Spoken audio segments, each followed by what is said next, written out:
Testing. Perfect. All right. Welcome, everyone. Thanks for those who's here on site in Baku, and welcome to those online as well. My name is Ivan Högren. I'm a program officer for international policy and processes at Stockholm International Water Institute. I have the pleasure of opening this thematic day that will focus on watering the NDCs and NAPs. We want to situate this conversation and this thematic day in the context of the NDC submission, which is due already in February next year. And that makes this the last COP to make a solid case for the importance of including water in the next generation of NDC as it comes to advancing national mitigation and adaptation plans and objectives in these national policy plans. This thematic day, throughout our three sessions, will focus on allowing exchange between parties and lesson learned by organization on how to strategically and programmatically ensure that water is well reflected in these national climate commitments and plans. One of our second aims is also to talk about coherence and cross-sectorally.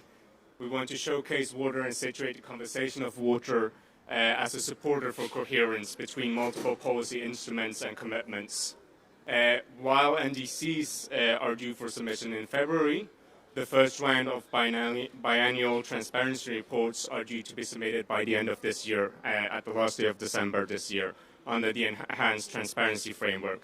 And also the national adaptation plans are due next year in 2025. We believe it's important that these instruments create clarity on monitoring and implementation of what we already can see in terms of water language in the NDCs, but to move forward into implementation, to move forward into monitoring, we need to see that tracked across these different policy instruments. In tandem to this, we're all aware that this UNFCCC COP is happening just after the Biodiversity COP in Cali, Bogota, that happened a few weeks back. And it's also just before the UNCCD COP on desertification that will happen in a few weeks in Riyadh in Saudi Arabia. The integrated and sustainable management of water resources and delivery of water services is raised in these three Rio Conventions. And parties of these conventions should thus aim to ensure the coherence in these commitments across the conventions through integrated strategies and climate resilient pathways that recognize water as a connector across sectors and across three conventions. Our three sessions that you can see on the screen here, we will start off shortly with some regional reflection roundtables. This segment will feature three regional roundtables where constituencies from each region can reflect on their efforts and the progress made in incorporating water in the preparation for the next generation of NDCs. We hope to overcome some bottlenecks together, share some lessons learned and some best practices to raise the ambition for this next generation. These regional roundtables will be focusing on the area of the Asia-Pacific region, the African region, and the Middle East and North African region. Following that, between 1 and 2, we will have a high-level panel where we will examine further how water can be mainstreamed in climate commitments and used as a connector across sector strategies and plans at the country level. We will hear both from the perspective of parties, but also some multilateral banks and the donor and development communities to showcase how we can overcome this and situate it in context of the new quantified goal on climate finance. And finally, we have a session on interactive tools for integrating water in the NDCs and NAPs. And this will be a sort of showcase of tools and digital platforms that will allow to be shared to help reinforce the capacity of integrating these perspectives in national climate plans. It will be a showcase of around 5 tools, I think, for 30 minutes each, where there will be sample applications or case studies that will also be open for questions from the audience. You can exchange with the leaders of these tools to learn more, to ask questions of where we might identify gaps throughout the day. And it can sort of be accessed as a support to these conversations that will be happening early in the day as well. So with that, we should get started on our first session. And doing that will be my colleague David Hebat Coleman, who's a senior program manager at the Stockholm International Water Institute. David has been involved in supporting the UNDP and CV water governance facility together with GIZ in preparing a review of how the inclusion of water has evolved within NDCs, identifying key trends, gaps, and recommendations. This included 114 NDCs comprising mainly low and middle income countries. And he will share some lesson learned and a recommendation on how we move forward from having water language to actual implementation in these plans. So over to you, David, who's joining us online. Can I check that you can both hear me and see the presentation?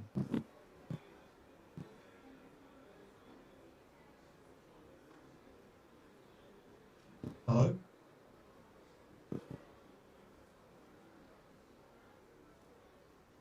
We can hear you. You can hear me and you can see Yes. the presentation? Yes, we can hear you, David. Sorry, no, I just making sure. Okay, so yes, my name is David Hibbert Coleman.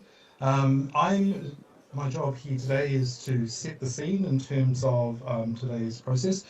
Thank you for the invitation to speak. So, as my colleague has mentioned, we did some work at CIWI with the support of GIZ, looking at how water was included and changed from one iteration of the NDCs through to the next NDCs. As mentioned, we looked at 114 countries, predominantly from low and middle income countries, and we were predominantly looking at the adaptation aspects to begin with, but of course, we also looked at mitigation overall. We looked at all measures, the content, and tried to get a sort of a feel for how had water changed in the way that the international community was viewing it. How were those changes being included within the next round of NDCs? Overall, the NDCs did pay much more attention to water-related concerns compared to the first round of NDCs. There was more content, there were more measures, there were more inclusion of water aspects across a wider range of sectors. About 85% included more, but not all did. And so it was also interesting to sort of try and figure out why did some not have more water, when the overall trend was suggesting otherwise. There were some regional trends that you sort of noted, and I think in terms of regional reflections, this is a good sort of opportunity to think about those. The first was that there was a very high inclusion of IWRM, especially in sub-Saharan Africa. Although sometimes it felt that it was very much a standalone process rather than being filled within the overall planning around climate resilience. There was also an increased attention to climate resilient WASH services in sub-Saharan Africa. There was more water-related content from countries in the MENA region, but it continued to predominantly focus on technical improvements and infrastructure investment rather than necessarily looking at the wider water policy changes that might necessarily be needed. And the other one of note was the high inclusion of basin and watershed planning across Latin America. That was one of the ones that stood out the most, that from the first round where there was hardly any mention of often water resource management or basin planning, to almost all of the countries in Latin America, including that. Now, I suggest that it might be driven a little bit by some of the changes that people are seeing there. And of course, as we all know, there was an increased recognition of the role of ecosystems found across the board. And that was in keeping with trends in other areas. So, for example, in terms of those 114 from the countries, 45% of them included measures around water supply and sanitation from a WASH perspective. And that focus was on increasing coverage and access, although there was some concern around how to keep these approaches resilient. 64% of NDCs included measures around wastewater, although often it was about using wastewater in terms of mitigation and not always about increasing the coverage and access to wastewater. I would say, though, that water and water-related activities were not seen as important standalone mitigation priorities, with very few NDCs, including, apart from the wastewater, things around water wash that could be used to help undertake mitigation, apart from wastewater services. Um, Beyond this, very few NDCs recognise direct or indirect connections between water supply and how water efficiency could actually reduce energy costs or energy efficiency in terms of water services. Which surprised me actually. There were a few, but not as many as I sort of anticipated. And I would also say that in terms of WASH, it was mainly sort of general measures with very few that appeared to be measurable or quantifiable targets. I'll touch on that a little bit later. In terms of ecosystems and water, almost all of them, 95%, included content about ecosystems, biodiversity, nature-based solutions, etc. Um, of that, half of them sort of had what I would call reasonable detail, including more measures around different water sectors and topics. 22% didn't really have much detail apart from recognizing the role that ecosystems might play. But apart from that, that was about it. It was certainly higher in the LAC region. Uh, Freshwater ecosystems themselves, there was a strong recognition of the role of water-related ecosystems, especially peatlands, wetlands, mangrove forests, but only sort of 10 countries, 9% actually specifically looked at rivers or lakes and the impacts, both in terms of adaptation or indeed mitigation potential from reducing pollution, for example. So that was quite low. Water, only 16% of those assessed NDCs actually looked at that strong connections between energy and water. Um, but had enough detail that you could sort of say they were looking at it, more intently. A further 45% or so, noted some connections, but didn't really say much in terms of detail. And this is what we found across the board in terms of energy, that there was some recognition of the linkages, but those linkages were not explored. And I think this is where, growing energy needs and growing water security issues, this is where more work needs to be done. And similarly, in terms of agriculture, about a third had a reasonable amount of detail about water and agriculture. About a third did not have anything at all.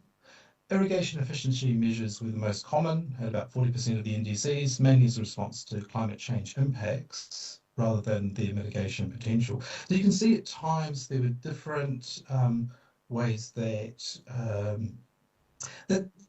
a topic would be treated. Like irrigation has importance for mitigation, and it also has importance for adaptation, but it might be sort of put into one camp or the other. So what were my key challenges and problems that I identified? Well, there was a lack of integration or coordination for water commitments within and across many water-dependent sectors. At times, there seemed to be, like each sector would have its priorities that would affect the water resource, but it wasn't necessarily considered on how that might be linking with another sector's need for water along the way. There were very few quantifiable water and water-related targets found whether in mitigation or adaptation. This could be a barrier for securing financing or agreement because it may lead to not having a common understanding of what will be available in terms of resources because you don't know what will be invested in and how that will help you to achieve the commitments. There was definitely a lack of accounting for subnational aspirations and contributions, although a few countries would talk about federal states and their role along the way. And there was a lack of attention to water governance. There was some discussion about institutional strengthening, but that would often be for more of a technical capacity rather than thinking about governance potential.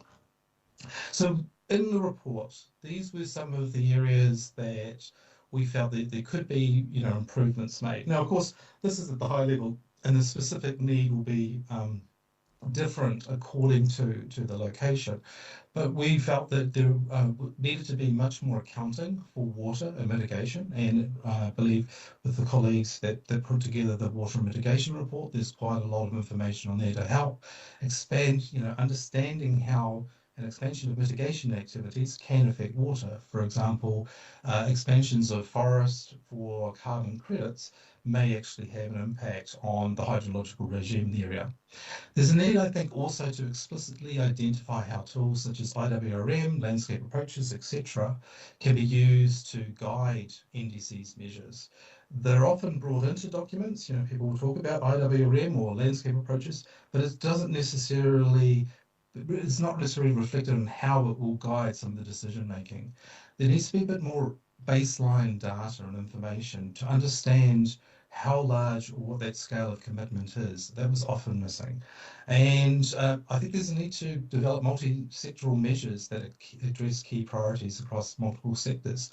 And I think this is where trying to get more bang for the buck may be where some of the future opportunities arise. So in terms of improved watering, just my final slide here, increased use of measures that explicitly connect beneficial outcomes in one sector to another that's dependent on water, including detailed measures that are designed to be coordinated with other actions in different sectors or are reliant on other measures for their successful implementation. And recognising and prioritising water-related foundational sort of activities and measures that will support adaptation and mitigation across the board. I think that is the area that we need to work on. And of course, but how do we catalyse the conditions to enable these sort of changes and these sort of measures? And I think that is what will be the end of today's discussion. Thank you.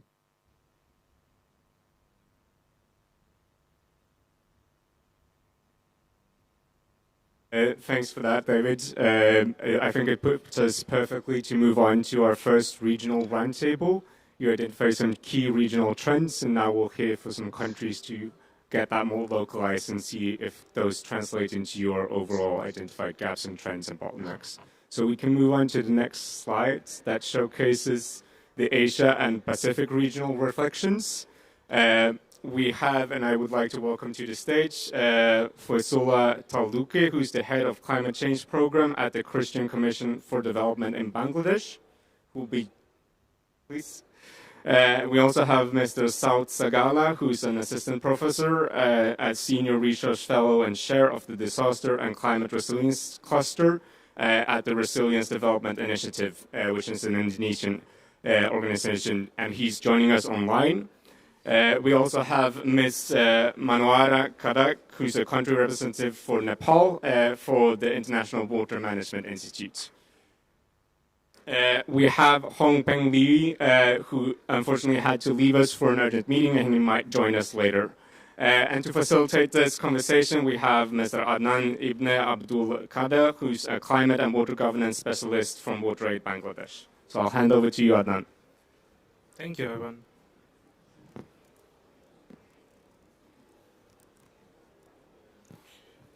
Good morning, everyone. My name is Adnan. As Ivan mentioned, I'm from Bangladesh, working with WaterAid. I'll be facilitating this roundtable. So, as it was mentioned in the previous presentation by David, it's really important how we have been contributing to the NAP and NDC process. And I just want to echo with David that from WaterAid Bangladesh, for example, we are part of the revision process for the National Adaptation Plan. We were able to add water sanitation hygiene into the National Adaptation Plan. But I think it was, as David was mentioning, there are no specific indicators on how it would be measured in the long run. Although it was celebrated as an achievement, oftentimes we forget that there's a lot more work to done. Having said that, there are also opportunities and challenges, as well as some good practices that has happened over the region, and that's why we have such a good, diverse panelists with us, and we would really love to hear from them. And so for the panelists, thank you for being here, and we have one specific question for everyone, which we would like to discuss on. And that question is, what are some of the good practices, lesson learned, challenges, obstacles you have faced while contributing to your NAPs and NDCs, which you would like to share with the audience, us, and your neighboring countries who are in the panelists. and we'd really love to hear your experience working on those. So I will request everyone to put their headphones on again. I'll start with Mr. South Sagala, who's joining us online, and we'd like to hear from him first before I go on to the other panelists. Mr. Yeah, Over to you. yeah. I think my colleague will share the PowerPoint. There was glitch of the camera before. Sure. Yeah. No, you can.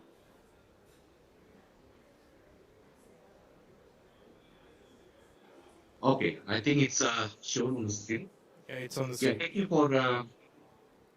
I hope you can confirm if you can hear me well. Yeah, we can hear you. Yes, thank you so much. I'm Samsa Gali. I'm joining online as associate professor, the Bandung Institute of Technology, uh, senior as a fellow in the Singapore Initiative Indonesia, and working on this topic of climate change, resilient water management, and urban planning for the last 20 years. Next. Yeah, this is just a brief introduction about what I've been doing on water sanitation and hygiene, and also how it relates with the several topics. I think it was really relevant with the topic that was mentioned, said by David earlier, and I think I'll touch upon that later on. Next. I'll just go direct from the ASEAN NDCs regional overview. So we have here overview of how what happened in couple of countries, the ASEAN member states. So, for example, here, if you see from Cambodia, for example, there is a 41.7% unconditional reduction compared to the business as usual. And I think this shows how, the range of what happened in ASEAN member states, while you can also see how the Philippines aiming to have 75% reductions in greenhouse gas emission with unconditional reduction of 2.71% and a conditional reduction of 72.29%. In Singapore, for example, a target of 60 million ton CO2 reduction in economy-wide GHG emissions by 2030, and of course in other places as well across the ASEAN member states. Next. In terms of the background, I think I would like to start with a couple of important things here. Challenges in terms of governance and policy would be very important to be highlighted from the uh, regulation readiness, from the how it connects with the implementation guidance. And we can also notice that it's very important to connect how this regulation will obviously support how the increase of capacity to deliver uh, the implementation. It includes how the capacity of officials, financing preparation, allocations, and then it connects with the second point that I would like to mention on water management specialist shortage. Although the number of the expertise expert have been increasing, but we still need how to connect with the impact of climate change in the region. And as you can see in some of the illustration here, in Vietnam, for example, the typhoon caused a lot of flooding. I think Philippines will be also a very important example that has been shown in Bulacan. Also, I think around 2 weeks ago in around Manila, around Bicol area, it's very essential to include water and sanitation system within the analyzing of climate change impact. In Indonesia, particularly on the infrastructures, we need to have more analysis how the water limitation and also the inadequate infrastructures in the context of the impact from the climate change, what we call as resilient infrastructure. Next. Uh, I have case studies here and more, but we can maybe discuss over the discussion. I'll show here what happened in Cambodia and also in Indonesia. particularly in Cambodia. I refer to one of the case studies shown from the project by UNDP and also the Ministry of Environment and also Natural Resource in Cambodia. It's about the objective is to increase the water resilience of agricultural communities to climate-induced droughts and erratic rainfall. It has 1.46 USD investment from small to small scale water infrastructures, including water irrigation canals and reservoirs, and also form the water users, communities, and groups for the infrastructure oversight.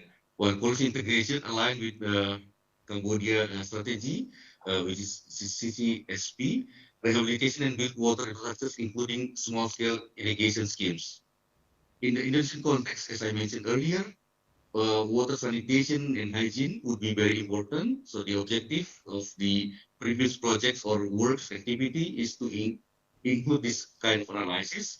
The key practices include the assessment of gender and social inclusion, its impact to WOS program, and as we know, the size of Indonesia is very large. We need more work and also the replicability. And this also includes to provide regulation and stakeholders' roles to water resource and pollution. And the policy integration would be aligned with the National Regulation Plan and Law 17 2019 and focusing on water governance and how it connects with the sustainable integrated water resource management in general and also catchment area in groundwater system. Next. Uh, I'll go to call to action. I think there are four things that I would like to highlight here. That when we talk about resilient water management, community will be as the center, people-centered approach from the. It's therefore it's important to empower community ownership for long-term sustainability and resilience. They need to understand the impact of the climate change to their environment as well as how they're also be part of the activity. Second, of course, important to bring that into the policy integration and coordination for impactful and scalable solutions at national, at the regional, and down to local level. And then the third one is on data, because I think we need to improve our analysis and also bring that into adaptable solutions to address the diverse regional needs and also to increase the capacity building and sustainable funding to overcome the resource challenges. I think that's in summary, in nutshell, what I would like to offer to this very important discussion, and I'll stand by here for further discussion. Thank you.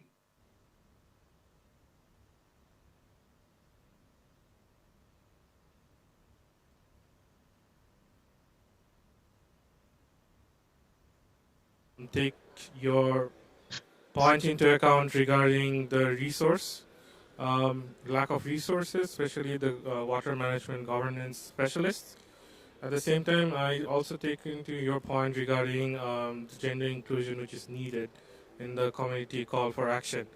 And it actually helps me get into the segue for our next panelist because in Bangladesh, this center is known for its adaptation technologies and how they're actually working on how to integrate them into the national policies and, of course, their contribution to the National Adaptation Plan and work with NDCs. So, Fazlul Bhai, same question to you. And what's your experience? And as you have listened to Professor South, there are some challenges across these particular regions. If you could share your ambition or your experience working on influencing the NAP revision process in Bangladesh, we'd love to hear your experience. Over to you.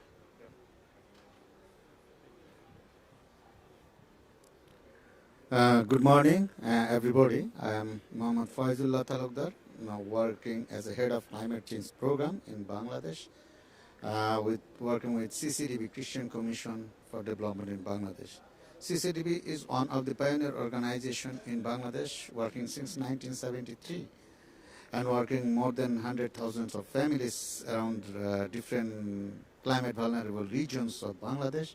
They're one of the more core problem is water scarcity, and we are trying to work with the people and the community and the government how to enhance the water security for the most vulnerable community people. And you already know that the Bangladesh has developed, submitted the NDC as well as the NAPA, or National Adaptation Plan also. We are happy to be with the development process. However, there are a few gaps in the NDC as well as LAPA to address the wash sector especially. Because you heard from the last previous presenters that there are lack of indicators to measuring the adaptation plan as well as NDC, how we can measure it over the time, and where to invest it, how to plan it. There are a policy.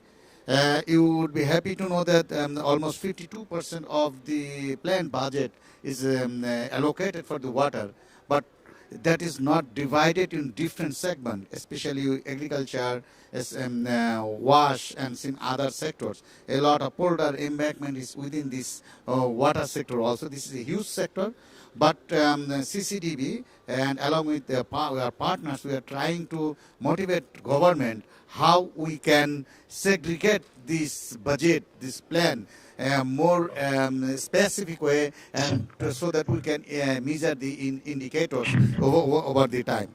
The another issue is we are observing this. There are clear indicators in the SDC how water access should be, how water access look likes, but how these indicators of SDC will be linked with the National Adaptation Plan, that is also missing in the plan. This because that is very, very important. We have to meet the SDG also, and how NAP indicator is complementing the SDG. That we also think we need to articulate with the SDG. And another issue is technology. Technology is very, very important for the climate change adaptation, especially for water sector. A lot of technologies is being implemented by government and non-government organizations in Bangladesh, but we have lack of knowledge what kinds of contextual and sustainable technology is needed for this country, and what is the technical capacities we have to maintain these technologies. Therefore, a lot of technologies is now becoming non-functional after this project is ended due to lack of governance system also. Therefore, CCTV is developing and doing the research from the ground, what kinds of contextual technologies is needed for different regions of Bangladesh. And we have demonstrating different technologies in our climate center. It is a center of excellence where you will find all sorts of climate change adaptation and mitigation technologies. We are trying to connect people, researchers and policymakers so that they can take more accurate decision and effective decision for their next program and projects. The another issue here is the business model. So we have to look into that, how water is taking into the policy, whether this is as a commodity or this is as a service. If this is included in the policy as a commodity, that will violate the rights of the water access. But if it is included in the policies as a service, that will fulfill the rights of the poor and vulnerable people. So that has to be incorporated into the NDC as well as National Adaptation Plan as well for all the countries also. Because business model might be there, it is needed for that, but CCDB is thinking that should be in perspective of service, not as a commodity, because water is water sovereignty is needed for each and every body, and this cannot be a corporate product, water. That we are working with that. And another thing is participatory water governance. That is very, very important for rural and urban area also. In the urban area, government is taking part of the maintenance of the water, but most of the rural area, there are lack of institutional service providing like Bangladesh. So community need to be strengthened, and they need to develop a participatory government system, water governance system, these participatory water governance systems we are implementing in different communities, and we found that through this participatory water governance, a lot of technologies they identified for their own purpose and own sustainability. Because a lot of technology they are rejecting now in different community because they can maintain it for 2 or 3 years. So this participatory governance also identify the people who cannot who don't have access to the water, and so that this community can also reach to them with different technologies as affordability, based on the affordability and the rural entrepreneurship also. This is very, very important. I think in the National Adaptation Plan process and the NDC process, this participatory governance process should be strengthened so that the local institutions and the local body can act together for the water accessibility in the rural community people. So this is from my side at this moment. I think we can complement in next course of time. Thank you. Thank you so much, Fazul Bhai. Very insightful, and I really, it's very commendable the work you've been doing, especially regarding the climate center. I've been there. It's amazing with different technologies. We're trying to showcase how adaptation technology differs across Bangladesh, and of course, how it contributes to segments of water security and water management. And I'll also echo on the participatory governance. It's very important, especially when we're implementing technologies in places like Bangladesh, that it also looks into how the people who are in charge of working with it, they know how to use it at the same time in thinking about the sustainability factor. With that, I'll segue to the hilly regions of Nepal. We have an amazing speaker who's working on gender inclusion as well. So, Ms. Manwara, over to you. Please do share your insights. Thank you, Adnan.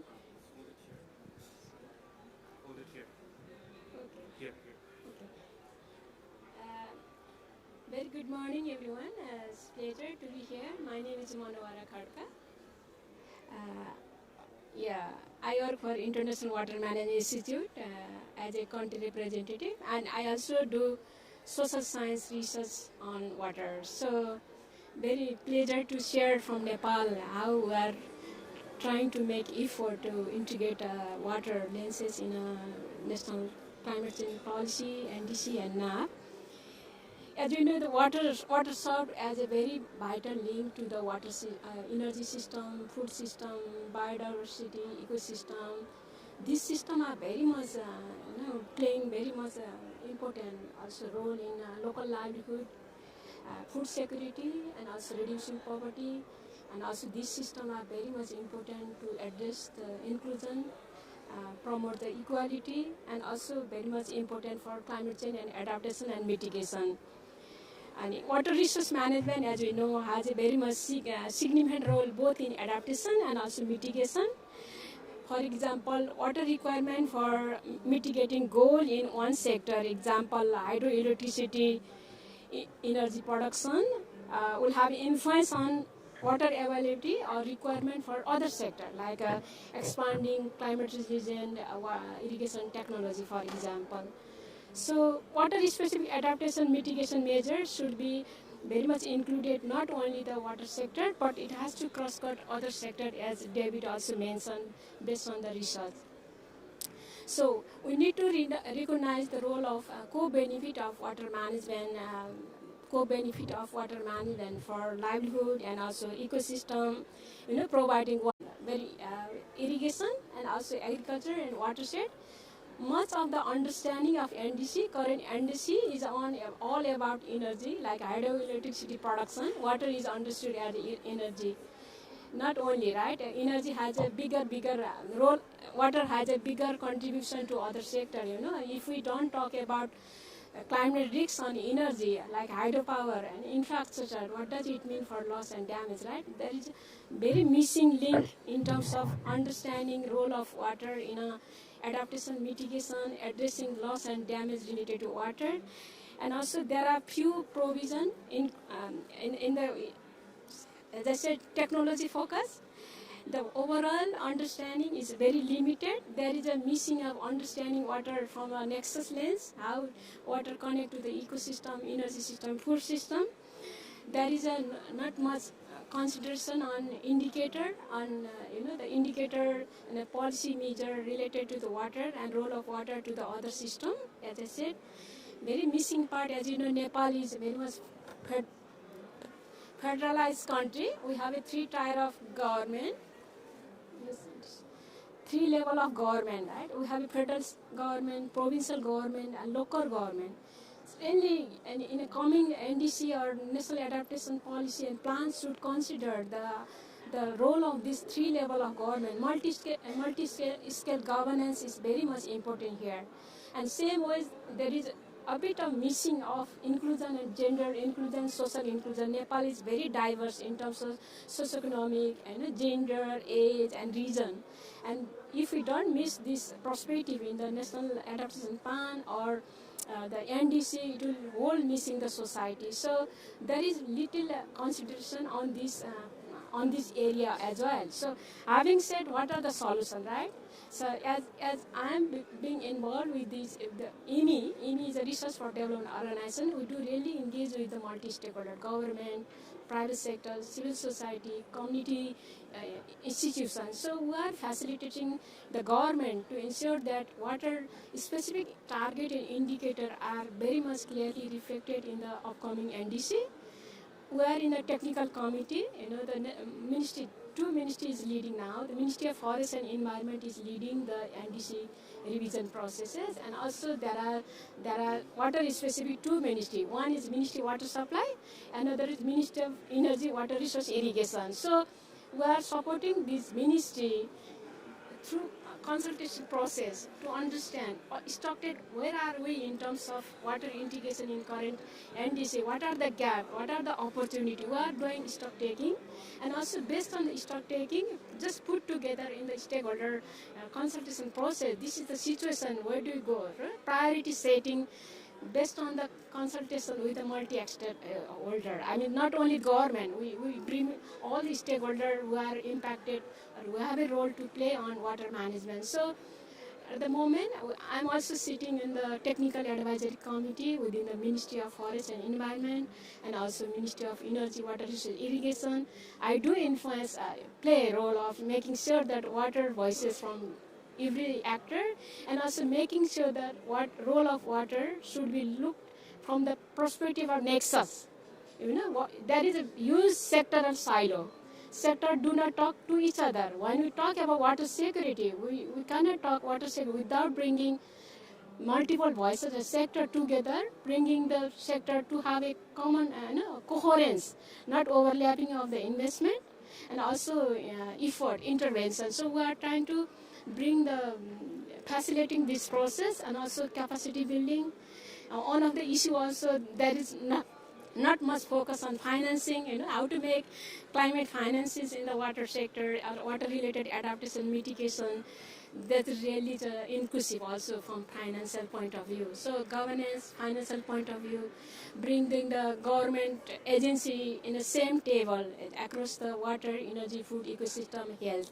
So it requires very much effort, but I think there will be much possibility in next NDC would have a very much comprehensive provision from the water and its role to the adaptation and mitigation. Yeah.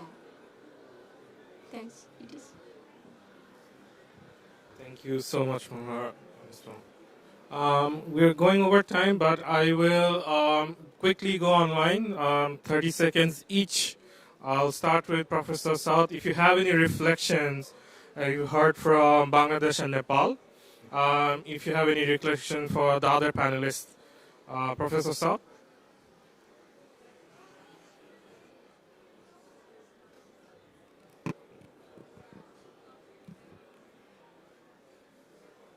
At regional, at national, and also local. I think Manohara, colleague from IWMI, highlighted about this, and the actions are there. So we need to really strengthen how the governance should be there, and also bring that into real from the national, local adaptation plan down to the community, as I also mentioned. I think Fuzula also mentioned about this in Bangladesh context. So I think I would suggest strengthening the multi-level governance and participatory process would be very important to increase the involvement of all parties. Yeah, thank you. Thank you so much. David, I'll come to you last. Ms. Monora, if you have any reflection for the other panelists. Yes, Bangladesh colleague also mentioned that community-based, people right to the water and natural resources is very much important. We also need to acknowledge that how their role is in the upcoming National Adaptation Plan and the NDC, role of civil society and public-private sector, and also the state actors. So, and the most important point is that we should not miss out the inclusivity in terms of the shaping the plan policy related to adaptations.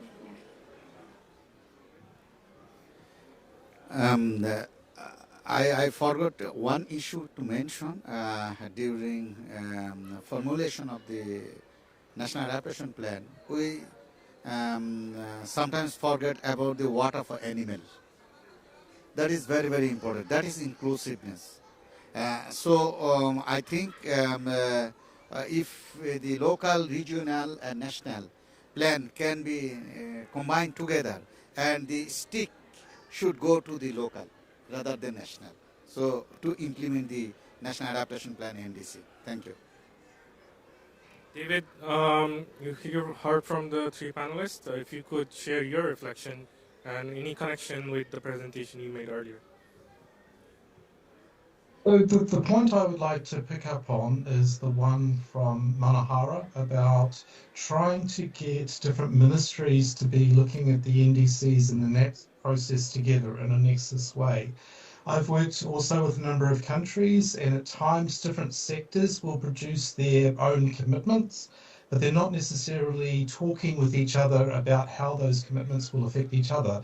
So I think some more investment in sort of nexus understanding and building within government ministries will help enhance that integration and coordination that's so sorely needed.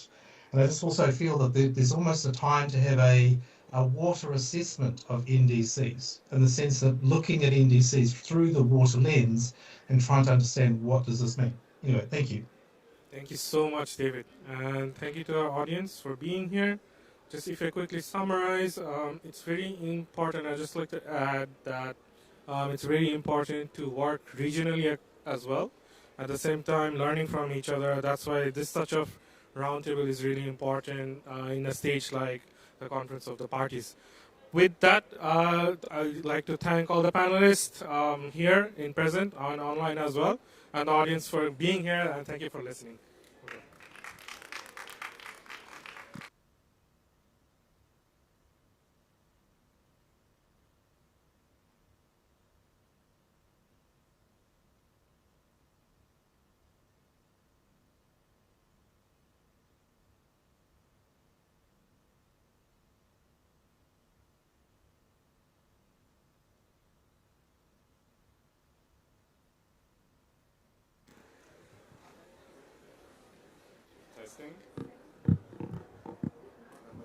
Testing the other mic. Seems to work. Yes? Okay. Thanks a lot. Thanks, Adnan, for some brilliant facilitation. We will move on to our African regional reflection, and we can move on to the next slides. I would welcome the panelists to the stage. First, Mr. Teddy Taylor, who's a climate change assistant. He's also a freshwater challenge focal point and an ECE focal point. He works at the Environmental Protection Agency of the Ministry of Environment and Climate Change of Liberia. Thank you, Teddy. Welcome to the stage. I also want to welcome Mr. Sunday Roberts, who's an assistant director of the Transboundary Water Resources at the Ministry of Water at the United Republic of Tanzania. Mr. Sunday, welcome to the stage.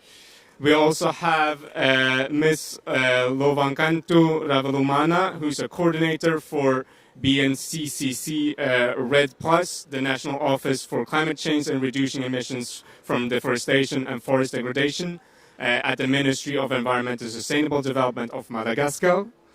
Welcome. And finally, we have Mr. Alfred Ukidi, who's a permanent secretary of the Ministry of Water Government of Uganda. Maybe we don't have him, may join us later. And to facilitate this conversation, we have Ms. Farai Tunuma, who's a senior advisor for water and climate resilient WASH at UNICEF. Welcome, Farai. Handing over to you. Thank you very much. So I'm really glad to see a lot of the parts of Africa well represented on this panel, and to the panelists, welcome. Would really like to learn from your experience on your NDCs so far. And I will start off with a question to you, Madam Director from Madagascar. What have been the most successful elements of your process, some of the learnings, but also the challenges that you have experienced as Madagascar has been developing their NDC?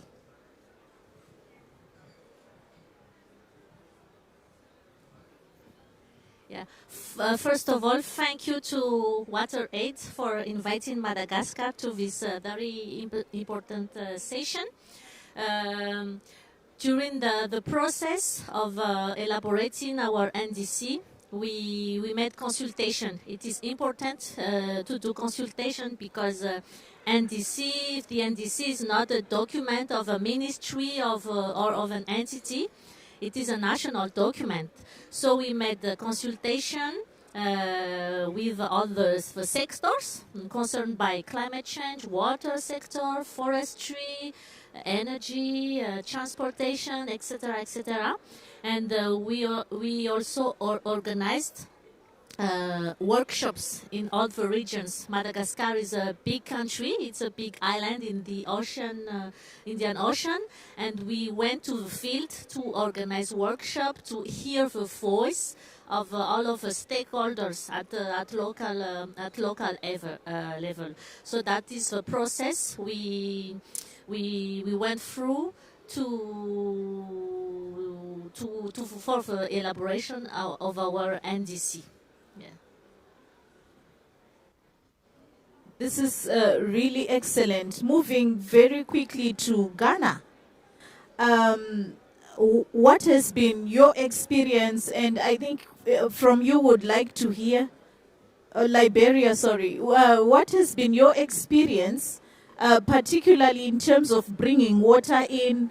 What made that process easy when we are trying to reflect water and sanitation? What have some of been the challenges?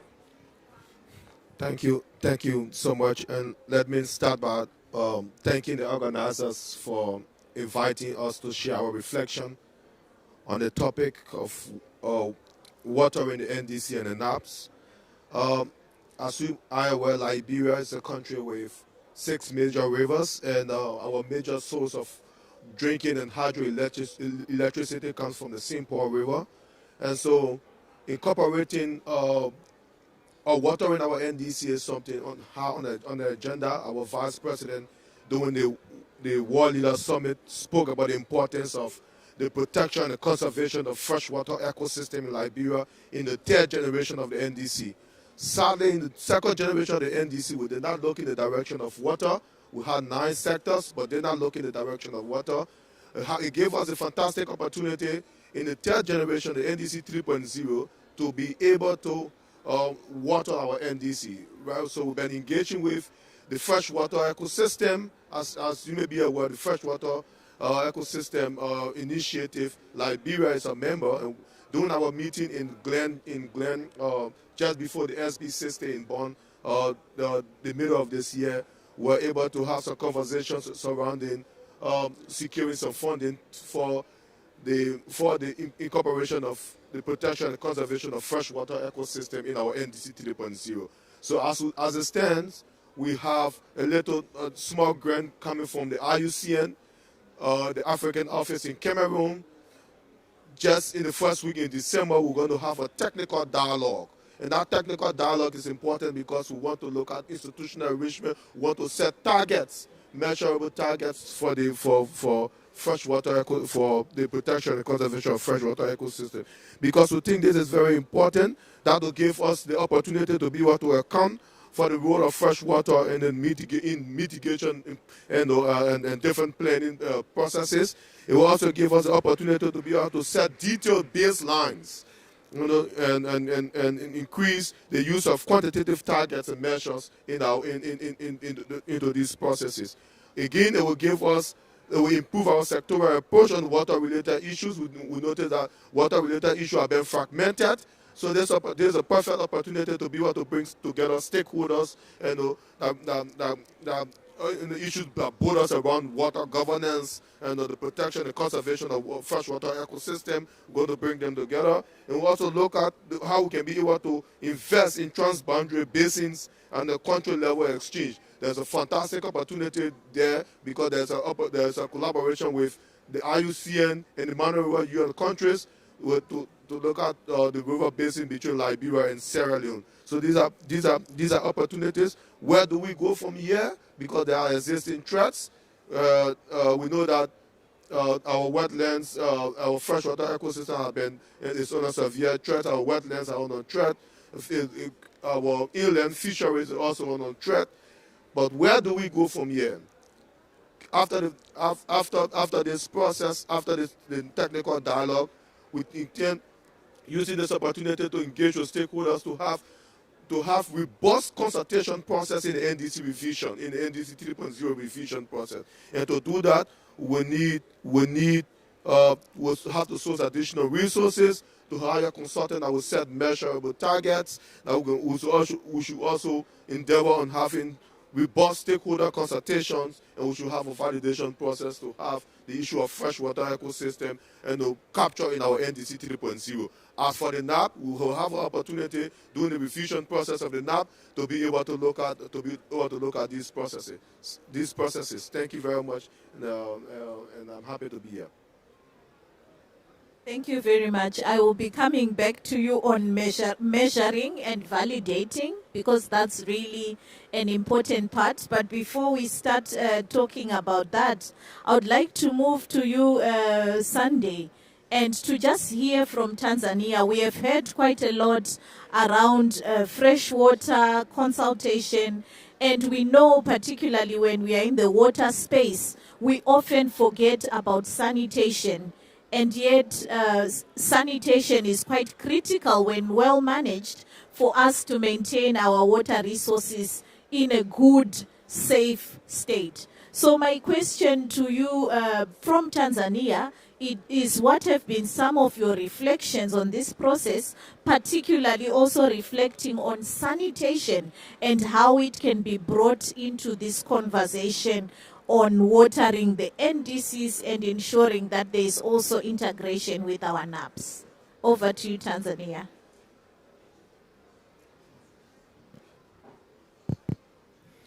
Thank you very much. I'm also grateful to sit in this discussion this morning. So on the NDC and the NAPs in the United Republic of Tanzania, in the sanitation subsector, this has been taken into account. So we have specific targets in the NDCs, the running out NDCs on sanitation. So covering a number of many other areas which are water related, but sanitation also has been given the weight it deserves in the NDCs, but also in other climate-related plans and strategies. So what I will mention here is about the situation of sanitation in the country, also the investment in this part. So far, depending on the country targets, was to increase water supply to 85% in rural areas and 95% in urban areas by next year. So you could see this target normally had lined inclined on this water supply. But as we move forward, we had been now redesigning our projects to take into consideration the sanitation. I would give a specific example on the payment by results project or program funded by the World Bank, which has made a tremendous improvement in rural water supply and sanitation in the United Republic of Tanzania. And this one has really contributed much on the implementation of Tanzania NDCs. But maybe to expand on this, I will give two examples on the area of investment into the water sector, in the sanitation, which contributes to the implementation of NDCs and the NAPs. So Tanzania, part of the ambition of African region, we had been preparing the Tanzania Water Investment Program, which aims to narrow the investment gap in the water sector by first bringing in innovative financing, including the climate financing, the private sector, and also leveraging on domestic revenues specific to water. Take into account that water is an economical driver, but is also a catalyst to many other sectors. So we have this program. The perspectives of the program are running. The program have many other areas of implementation. Now, to take this, I give us an example of one of the water utility which took initiative to develop, to establish a green bond. And this green bond were used for water supply and the water sanitation and water resource management in that area. So the utility issued green bond, which was oversubscribed and generated approximately 21 million United States dollars. Now the green bond has been registered in the Dar es Salaam Stock Exchange and the Landsberg Stock Exchange. These are new thinking, new innovation financing, which has brought a catalyst in implementation of NDCs. Now, if I go to your question, also in the sanitation part of it. I wish to stop here. Thank you very much. Wow, that's a really excellent example from Tanzania on how the ongoing work within the sector can be complemented by the new approaches and enriched by the NDC and the NAP process to bring in additional finance, but also leveraging the existing investments within the sector. And I think that's one of the important reflections that we want to come out from this meeting, that when we talk about NDCs being updated, they also have this power to leverage and to really advance the excellent work that the water and sanitation sector has been doing, so that we respond to climate change. Now coming back to Madagascar. Before we can start measuring things, I'm sure in the NDC process, you've also had to put forward evidence so that you can say, these are the impacts, these are the challenges here in Madagascar, and this is why the water and sanitation sector is important to us. What are some of those pieces of evidence that you have had to put in your NDCs and you are strengthening as you do your next revisions? Yes.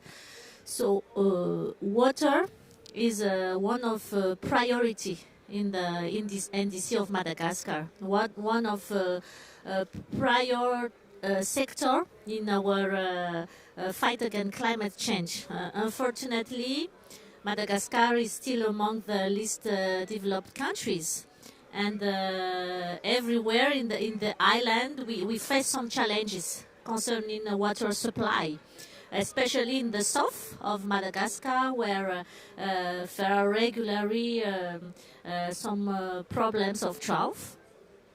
we face the problem of supply, but also we are mostly a rural country.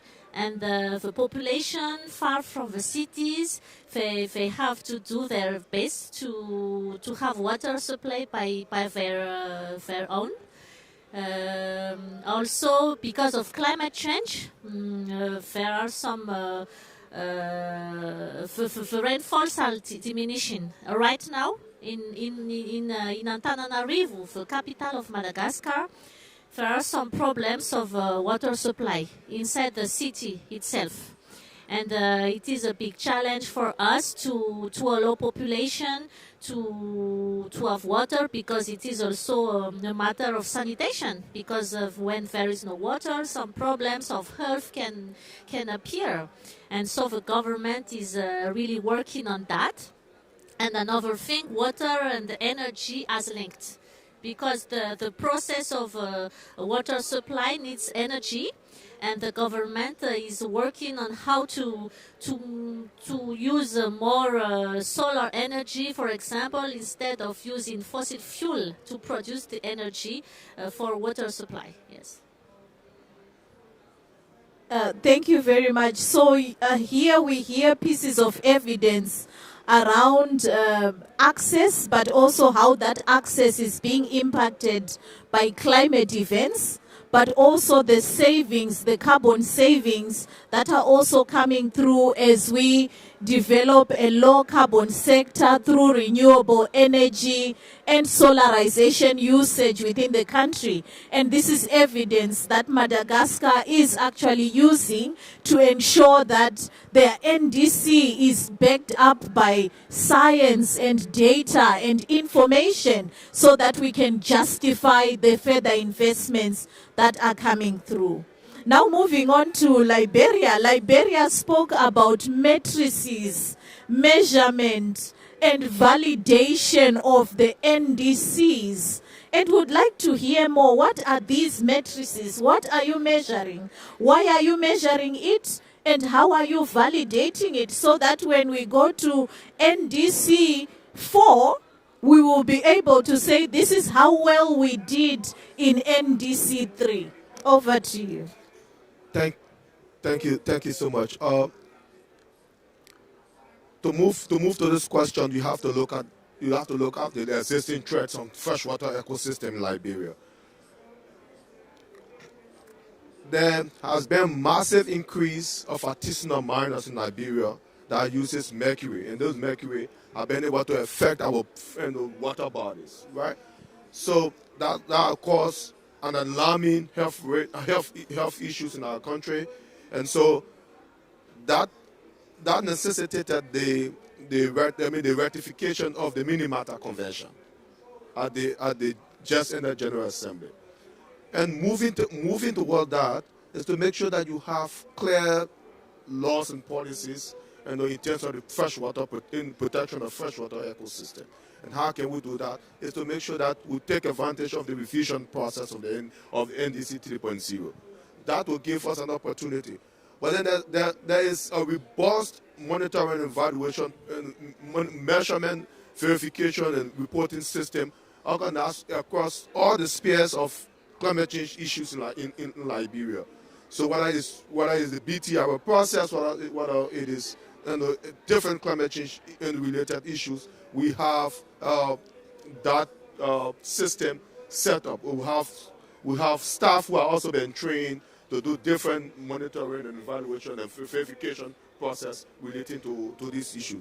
So it's because of the threat, and we have decided as a country to take action. And how can we take action? It will set measurable targets, and these targets, and that's the reason why with the initial funding from IUCN, we're able to hire a consultant that doing the stakeholder, the technical dialogue in December. You can have that consultant jotting down and listen with the technicians to come up with measurable targets that will go forward towards the stakeholder consultation process, and then later on documentation be validated as Liberia's revised NDC or NDC 3.0. Thank you very much. Now we are rounding down, and I am going to quickly ask each panelist to tell us what would be one message that you would give to a country that has started its NDCs getting tired or has not started their NDCs in terms of positioning water and sanitation. One key message. So if I can get the ball rolling, water is life. The protection and conservation of water resources is a gateway to unlocking the potential of any country. So you must be able to protect your water resources so that you can have good health, you can have the livelihood of your citizens can be improved. So this is an opportunity for every country during the revision process of the NDC to incorporate, to integrate water, the protection and the conservation of freshwater ecosystem into your NDC process. With that, you can be able to put a check mark on a lot of things in terms of improving health, in the quality of health of the citizen, because many countries, because of the increase in flooding in different countries across the region, you have zoonotic diseases affecting our water bodies. So people drinking this water, consuming this water from these water bodies and getting them sick. So protecting this water body will have a check mark on your way to protecting the health of your people. Yes, so yes. It's important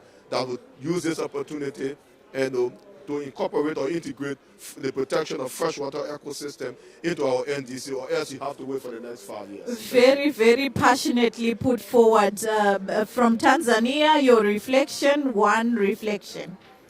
Thank you very much. I would wish to summarize by saying the water family needed to increase the water voice in the NDCs. But having water targets in the NDCs is one thing. We need to get those water NDCs connected to funding. So we need to use them to bring fund to NDCs and that to water.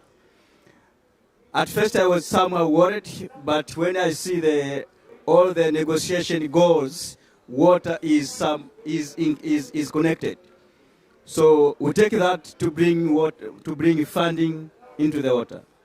How we can do that? One way to do it, Tanzania is doing it, is valuing water. This means water so much time has been taken as a social entity. But now we need to bring water in the economic perspective, and that has to speak with numbers. How much water is contributing to the national DGP and the other socio-economic activities. I thank you. Thank you very much. Thank you.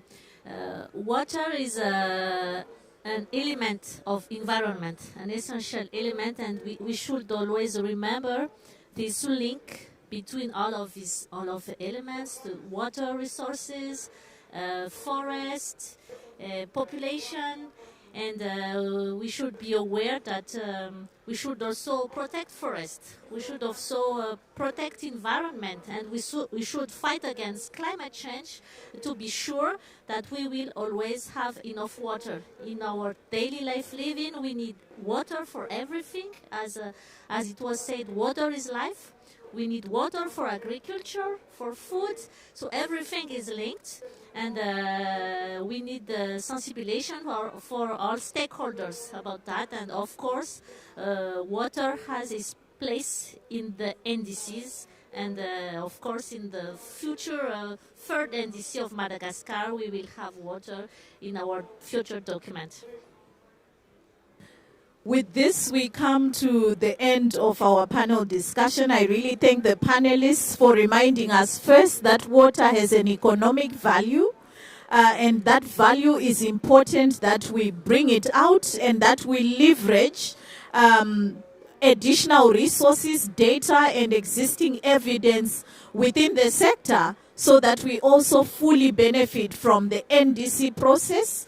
And that, of course, whatever we put forward must be measurable, and that we should be able to say this is how, as countries, we have moved. I also thank the panelists for really talking to their context and really showing us that yes, every country on the planet is going to make an NDC, but the NDCs are very much focused on our context, on our level of development, on our needs and our ambitions as countries. Thank you very much for sharing your reflections, and we all look forward to reading the NDCs from your countries and learning more and more. Thank you.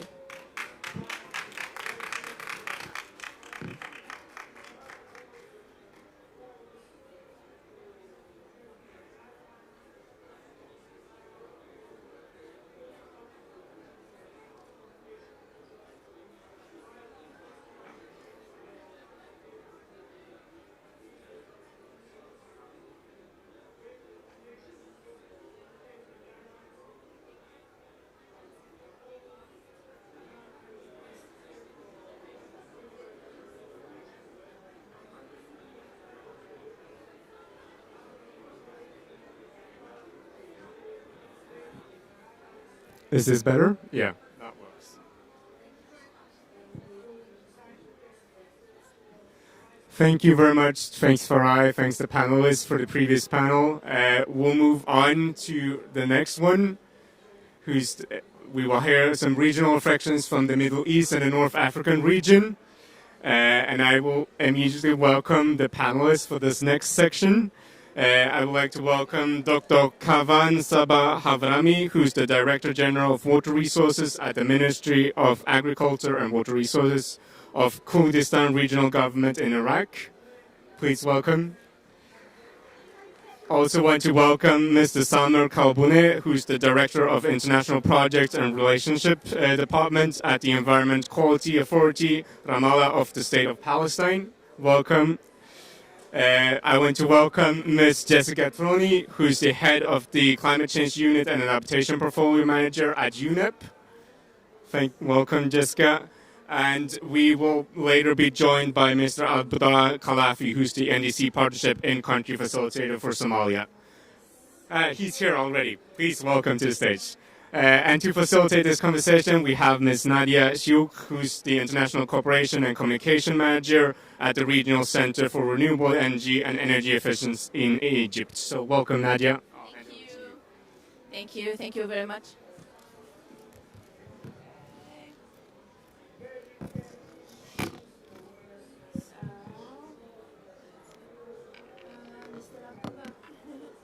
Mr. Abdullah. Yeah, okay, my pleasure. Yes.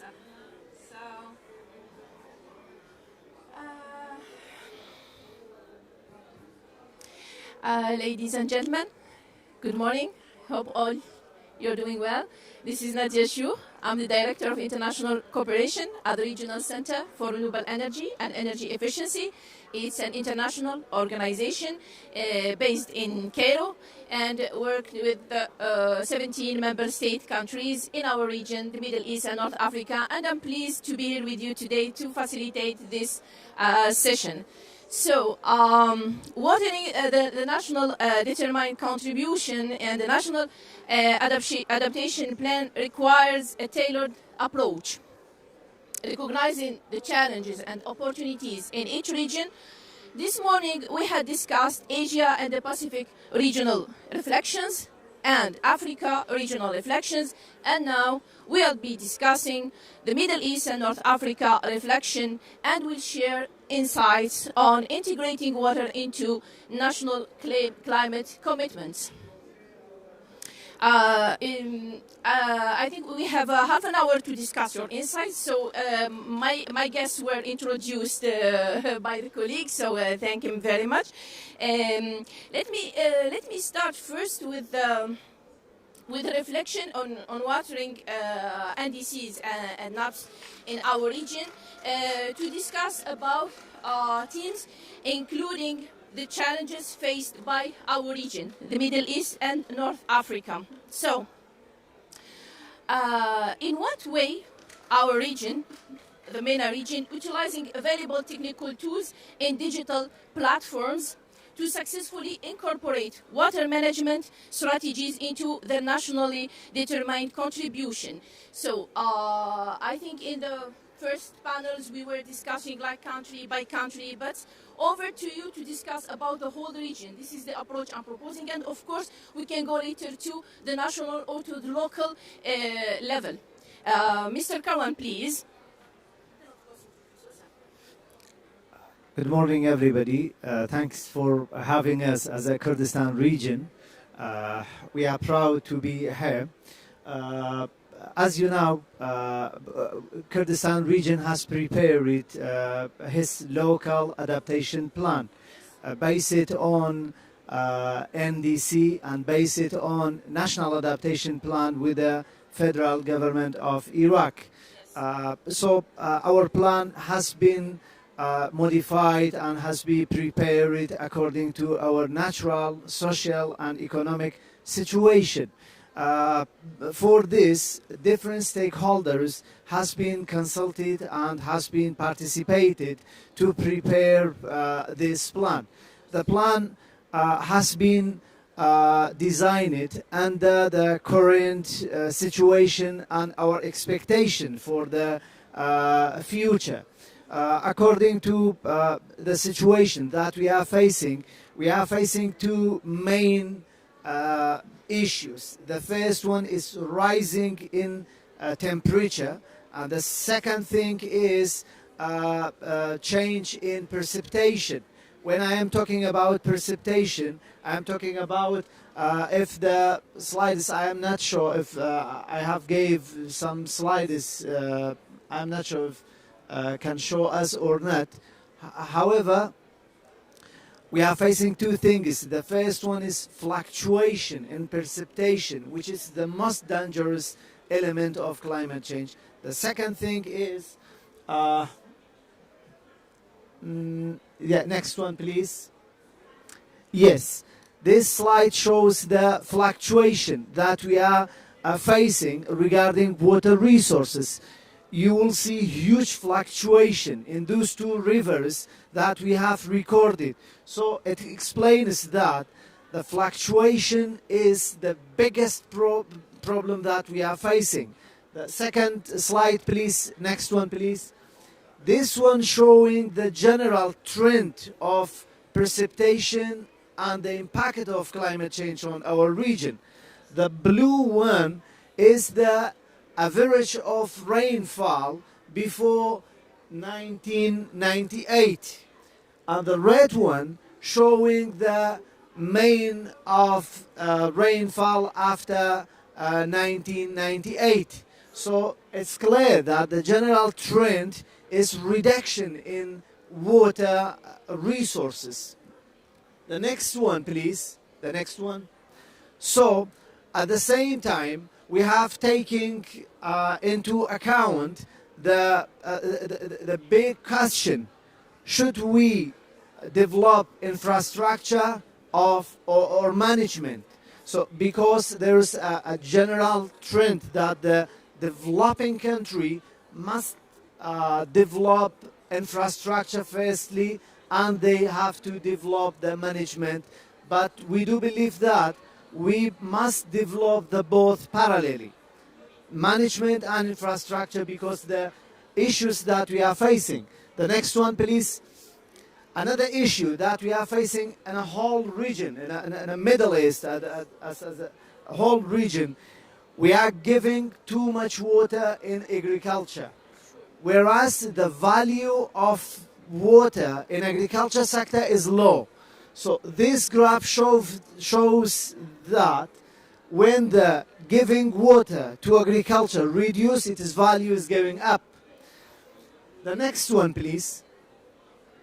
For this, we as a Kurdistan region government, we have prepared our plan based on NDC and LAP, local adaptation plan, and we taking into account those factors. The first thing is water harvesting. Water harvesting technique is the cornerstone for our policy combating climate change, to reduce the impact of climate change, because it can reduce the impact of flood and can give us water during the dry season. The second thing is providing water basing on social and social justice. So we give water to poor people with a low price, and we will give water for rich people with a higher price. Other techniques that we have used it, recharging of ground system, ecosystem and environment. So our projects are environmentally friendly. So our dams has been shifted from big dam to small dam and water pond that collected the rainfall water, and then we can use them for enhance local people to stay, to not migrate, and for enhance ecosystem, as well as for enhance wild animals to live.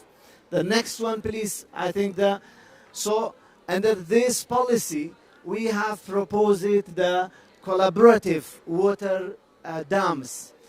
The remote villages, if they want to build their own dam, our government will be a part of them, and surely we and a villager and building our project. So under those elements that I have talked about, we have recording our reflection of our policy and our project. The next slide, please. Yes, this one shows the impact of our policy for adaptation with climate change. You see, after implementation of our plan of some villages, the number of people and livestock has increased. So the blue line showing the number of people and livestock before our policy and our plan. However, the green one showing the number of people and animal livestock after implementation of our policy. So we do believe that still we are suffering from lack of budget and lack of technical support, lack of sharing data. So we need more support to help our people. In addition of that, still we should evaluate our plan critically, because we need to be more specific and less general. Thanks.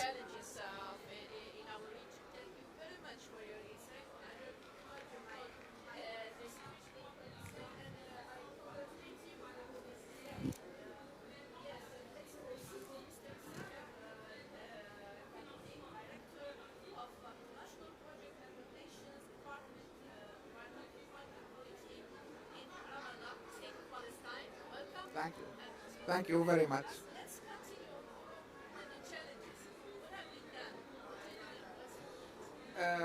Well, first of all, let's start with the overall picture. Our area is scarce in water, and in most of the cases, the water resources are not within the borders of the area or beyond the control. And Palestine is a very good example for that. Okay, let me start with a statement from my colleagues from the Water Authority, because I'm covering them. They couldn't make it here, so just 2 minutes, then I will make some reflections on behalf of the Environment Quality Authority. Okay.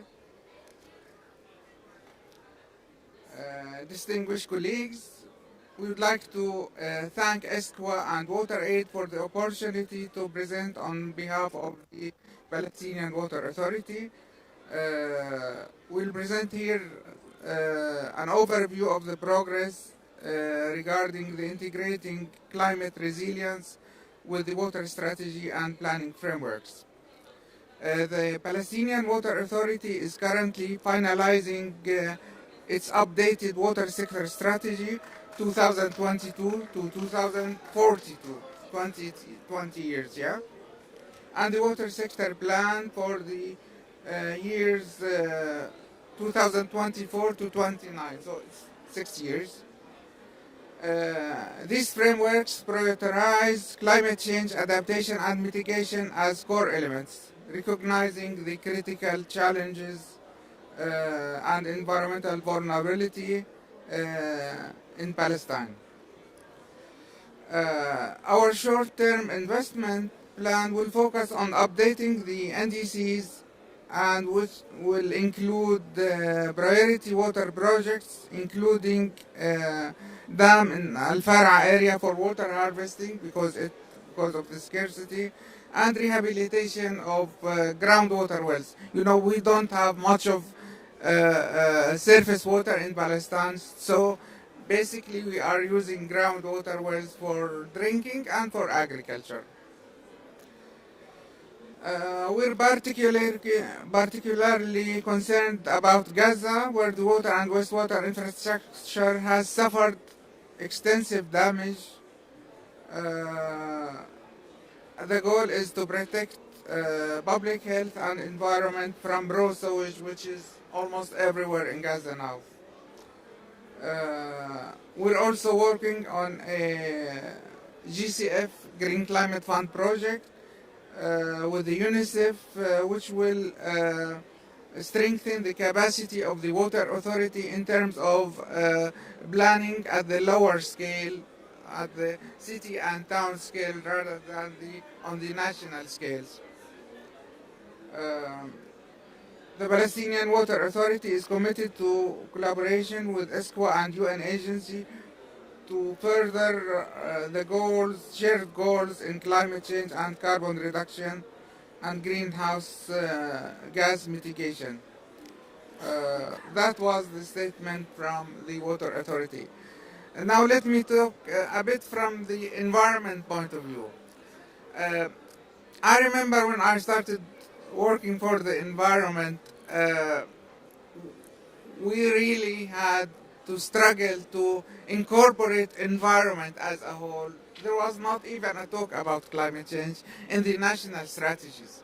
But we succeeded to do that, and environment was considered a sector on the national planning.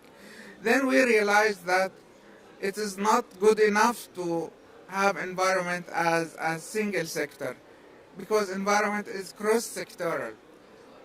Every sector is involved in the environment, so we started to insert environmental concern in national plans according to our capacities to do that. But now we're going strongly in this direction, and actually we're working currently on a EU project for mainstreaming environment in national planning, environment and climate change specifically. So that will strengthen the climate component of the project that is being planned. But that does not come that easy. So I think what we're doing is we're trying to do that in the local strategies. And when we talk about the nexus, the energy, water, food nexus, it is not an option to us, it is a must. Yeah, because Palestine is fragmented due to the occupation, and sometimes the electricity networks or the water networks are like islands separated. So we have to make the best of the planning to make use of these resources. But always water is in the center. So basically, our planning in the water sector is directed towards several issues, including rainwater harvesting wherever it's possible, or in some cases it is also surface water harvesting in small dams and so. Increasing water use efficiency. It's part of the coping mechanism for climate change and part of the climate resilient agriculture to make the best use of the available water resources. And the last point is the use of marginal quality water. We have some brackish water in the Jordan Valley and in Gaza. Most of the water is brackish there. And of course, we can add to the marginal quality water treated wastewater. Yeah. An example for that was in Gaza. It was a GCF project with the value of about $45 million. The idea was to use water from the treated facilities and put it in infiltration basins so that it would stop the seawater intrusion in Gaza and then pump it back for agricultural water users. Yes. And the pumping process was supposed to be with solar energy. So that was a plus Nexus project. Unfortunately, the solar panels were constructed about 2 years ago. They are removed. The area there is a military Israeli area, so it's totally distracted. So the idea it's one of the impacts, yes, we should take into consideration in different regions. Yes, true. But we need to cope with whatever we have and make the best use of it. Yes, exactly. And of course, water and the importance of water is crucial for energy transition, energy food water nexus, and also in net zero transition, of course. Thank you very much. So let's move to Ms. Jessica, if you allow me to start with Mr. Abdullahi Khalif. Thank you. We keep our best to the last. So just to have an idea about Somalia. To continue the flow, please. Thank you very much. Yes. I was in this pavilion yesterday, and we have discussed in detail about the water plans and how they were also the country's strategies and how they are linked with the UA declaration on water. So what Somalia did or is currently doing is there is a national strategy for the water. And that national strategy had identified 3 main areas, which are, for example, operationalizing the water for the operationalizing of the let me just if I look at the strategies usually cover about the development of functional water sector governance framework. And that framework, for example, there are like 8 sub-strategies which covers the establishment of institutional capacity and many others. The other goal which Somalia identified is the operationalizing the integrated water resource management and the improvement of the provision of priority water services. Based on that, the country's NDC and the National Adaptation Plans also identified water as the first adaptation component in the country. Because as many may know, what happens in Somalia is there are too much water and too little water in a span of 2 years. So the too much water means in every 2 years we are now experiencing El Nino. And then the following year we are experiencing the drought. And for example, in the last 30 years we have seen 17 droughts and 22 floods. That means in a span of every year there was a flood, and in a span of every 2 years there's a drought. And based on that, when we worked on our NDC implementation plan, we have identified water sector as as the most important. Even it becomes before the agriculture and the forest and other land use. So water is, and our implementation plan, the NDC implementation plan, the costing of the water is like 2.16 billion to 2030. So in that sense, we are actually putting together now that national strategy of the water sector, and then the NDC implementation plan, the national adaptation plan component into the national transformation plan. So there is an ongoing 5-year national transformation plan, and all these plans usually feeds. And that the national transformation plan should be actually an implementable. The government decided they will not write a plan that cannot be implemented by 85%. So all these strategies, despite we have this big money, the plan of 2.16 billion for the water sector, but the government, when the national transformation plan is concluded in December this year, what we are going to do, we sit together again and then we say, what are the realistic figure that can be implemented in the national transformation plan? We do not also forgetting about the transboundary water issues, because Somalia has been affected by, if the Ethiopian highland rains a lot, then there is a flood in Somalia, even when there is no rain. So through IGAD platform, we are also working on that transboundary policies on water. Thank you very much. I'll stop there. Thank you very much. So, thank you very much for this insightful on Somalia. We have heard from Kurdistan, from Palestine, and from Somalia. We come to Ms. Jessica Troni. We are pleased and happy to have you. You are head of Climate Change Unit and Adaptation Portfolio Manager at the United Nations Environment Programme.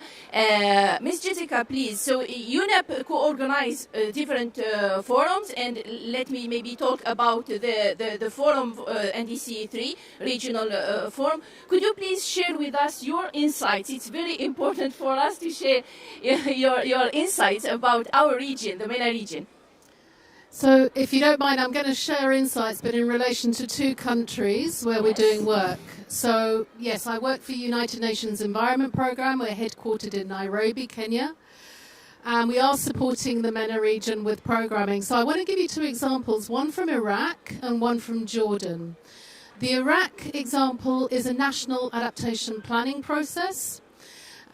We've been working with the government of Iraq for the last 2 years, 2.5 years. And I want to just tell you about some findings that we've come across with our climate risk assessment work in Iraq, which I think is interesting from the point of view of that uncertainty about what the future holds depending on the RCP scenario doesn't actually make much difference with respect to the adaptation options that have to be undertaken. That is a really important finding, because often policymakers will say, well, it's too uncertain. How do we know, what the models are telling us? They tell us it's more rain, it's less rain. But what it shows in the Iraq example is that there are adaptation options that need to be taken regardless of whether it rains more or rains less. So that is a really important finding. And I just want to say that this climate risk assessment was undertaken in 2 areas, in the southern marshes and in the Arabian Gulf. And for both of those areas, what it showed was that there's going to be more sea level salinity intrusion into the marshes. Sea level rise is threatening the BAS report. It's reducing surface water resources, and shallow groundwater wells are going to have to be abandoned on a widespread area. Urban water supplies are dwindling. Rain-fed agriculture, less viable. Water quality deteriorating because of salinity, and tensions over water access. So all of these issues, to a greater or lesser extent, are going to be and are big problems for Iraq right now. So solutions. Now, the other point that I want to make is that the solutions on water are usually linked to the agricultural sector. Okay, and the agricultural sector is often a big driver of land degradation. And so when you look at water and the solutions for water and adaptation, you need to be looking at other sectors. Land degradation across the MENA region is a huge issue. And what that means is the soil can't infiltrate the water. So when water does come, and there are flood events, it doesn't infiltrate into the aquifers, and this is a huge problem. The MENA region is, unfortunately, Iraq included, subject of much military activity, so that also has led to compaction of soil. And that's also another thing that I want to, another point I want to make is that climate change comes on top of other pre-existing vulnerabilities. So when you're looking at adaptation, you need to look at what is leading to the vulnerabilities, because that is going to give you the solution space for adaptation. So in terms of solutions for Iraq on water, many of them are in the agricultural sector. Stopping flood irrigation. Flood irrigation makes no sense in an arid country, but it also leads to soil salination, which then leads to a hardening of soils and in prevention of water infiltration. So more efficient agriculture irrigation techniques, climate resilient crop and fodder varieties, investing in smallholder farmers to enable them to transition to climate resilient practices, reducing water pollution. Water pollution basically adds to water scarcity because you can't drink the water. And of course, management of water resources across governance and with neighbouring countries. Very important, because Iraq is dependent largely on water coming from upper riparian countries. So I then want to move to an example in Jordan. So Jordan, highly water scarce country, as you probably all know, 100 millimetres of rain average a year. It's very water scarce. But the really scary thing about Jordan is that they are tapping into fossil water reserves because they are way over sustainable extraction levels for groundwater, to the tune of 4,500 million cubic metres per year. It's huge. So this is a really big issue, because really fossil water reserves are your insurance policy, right? And you don't want to be eating into them. So we had a large-scale project approved by the Green Climate Fund in October last year with a $45 million grant. And I just want to tell you a little bit about this, because it could be a blueprint for programming in the region.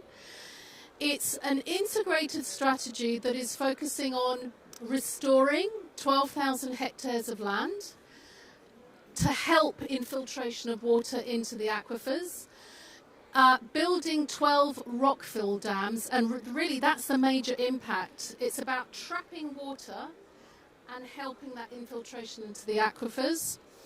And then smaller initiatives with 3,000 water harvesting structures. And then also what's really interesting, because this is a first for the MENA region, establishing a water fund, which is basically a massive payment for ecosystem services model, in which the lower riparian industries, there's a big horticulture industry in Jordan, pays upstream farmers for keeping those watersheds under cover, right? And really augmenting those aquifers. So I just want to say that this is an adaptation project, but it has also mitigation benefits. 500,000 tonnes of CO2 per year after 8 years, and over 25 years, 2.6 million tonnes of CO2 equivalent.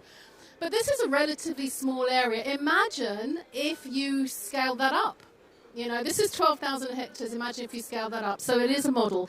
And the other really important thing is that it is helping 750,000 people, including generation of green jobs, because alongside the water aspects, the water harvesting structures and so on. The project will be training many people to be able to service and maintain those structures over the long term. So I hope that provides an idea for future programming. Thank you. Thank you very much. It's very insightful and very important to hear this from for our countries and for our region. We are run of time. Yeah. Sorry for that. Just a small word from you. Just in 2 minutes, Mr. Karan, please. I think Middle East and MENA region as a whole, we have 5% of the global population, whereas we have only 1% of global fresh water. So, and in addition of that, we have fundamental economic, politic, and demographic problems in this area. So that is all adding a new issue for us, which is water. I think for whole nations and all peoples in Middle East, including those they have national, they have their own state country, or the people that they don't have their own country like us and others. So altogether we should have integration and cooperation between the different parties in this region for combating of climate change. I do believe that we can reduce the impact of climate change if we have a straight way and if we have a right plan, which is, as I told you, respecting the interests of others and respecting the nature, with giving a value of water, not the price of water. Yes, that's true, and it's a global issue, not linked to a country. And Mr. Jessica was raising this point in the solution she was proposing. So, Mr. Samir, please, your recommendations. Well, due to the situation of the water and the agriculture as the main user of water in the region, I think this is the starting point where to work, as my colleague mentioned. We should invest in agriculture and climate resilient agriculture, and in many parts the wastewater treatment or marginal quality water would be the solution for that. Yes, sir, please. Thank you. I think what is very important is not only this region, but as a whole of the LDCs plus the MENA region.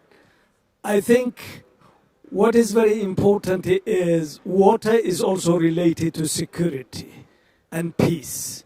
What is very important is to link water into the security and policy, and then the government is themselves, without waiting climate finance from the developed countries or donors. I think the countries also need to get the policies favorable to the water and linking to security. That's it.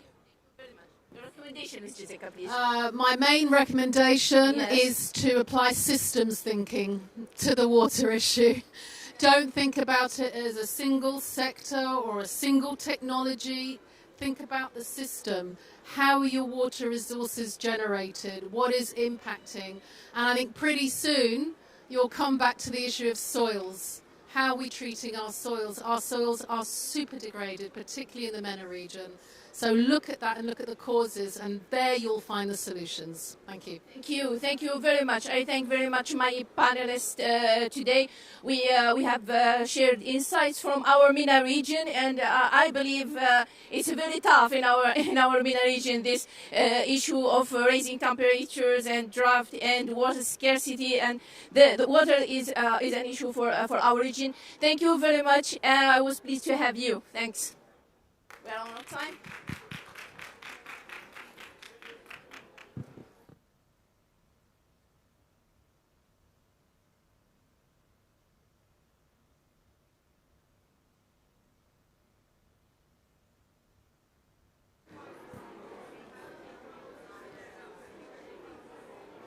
I'll just do. Does this work? Testing, testing. Can you hear me? Yeah. Thank you very much. We'll move over to some short. I know we're over time, but we'll make some invite some virtual speakers again to some takeaway messages and reflections on these last two regional roundtables. I hope we still have David with us. We're also joined by Ms. Estelle Al-Jamal, who's a research assistant at the Climate Change and Natural Sciences Cluster at ESCWA. And I will also join Marta Zaragoza. Do you want to join us on stage for a few reflections? Marta is from the Youth Parliament for Water. I'll hand over to David first to share your reflections on these last two roundtables. Hello, and thank you to all the speakers and the panelists. It's been a very rich conversation. I've taken away from there 5 key messages. 1, there needs to be an increased focus on measurable values. You know, the NDC is sort of a business prospectus for a country, and having measurable indicators will help to, you know, outline what is you're intending to do. The second is there needs to be much stronger focus on the inclusion and protection of ecosystems and how they relate to other sectors. The third is that water needs to focus on all the other sectors. We need to get more involved. As several have mentioned, agriculture is the key area where changes to the water system that are necessary can happen.